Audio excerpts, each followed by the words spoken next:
Hello guys, എല്ലാവർക്കും നമസ്കാരം. ഞാനിന്ന് മൈഗ്രേഷൻ വേണ്ടിയിട്ടുള്ള 3 ടൈപ്സ് ഓഫ് വിസേനെ പറ്റിയാണ് പറയാൻ പോകുന്നത്. 189 വിസ, 190 വിസ, 491 വിസ.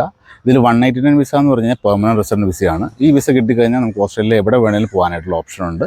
ഇതിൻ്റെ പ്രോസസ്സിംഗ് ടൈം വരുന്നത് 6 months to 1 year ആണ്. രണ്ടാമത്തെ വിസ കാറ്റഗറി നമ്പർ 190 ആണ്. ഇതൊരു പെർമനൻറ്റ് റെസിഡൻറ്റ് വിസ തന്നെയാണ്.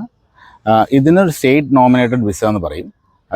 നമുക്ക് സ്റ്റേറ്റ് ഇതിന് വേണ്ടിയിട്ട് 5 points എക്സ്ട്രാ തരുന്നതാണ്. ഏത് റീജിയണൽ ഏരിയയിലേക്കാണോ പോകുന്നത് അവിടെ നമ്മൾ 2 year കണ്ടിന്യൂ ചെയ്യണമെന്നൊരു നിബന്ധനയാണ് ഇതിനുള്ളത്. അതിനുശേഷം നമുക്ക് ഓസ്ട്രേലിയ എങ്ങോട്ട് വേണമെങ്കിലും പോകാം. പെർമനൻറ്റ് റെസിഡൻ്റ് ആണ്. ഒരു വേറെ ഇതിനുള്ള പ്രോസസ്സിംഗ് ടൈം മാത്രമാണ് കുറച്ച് കൂടുതലുള്ളൂ.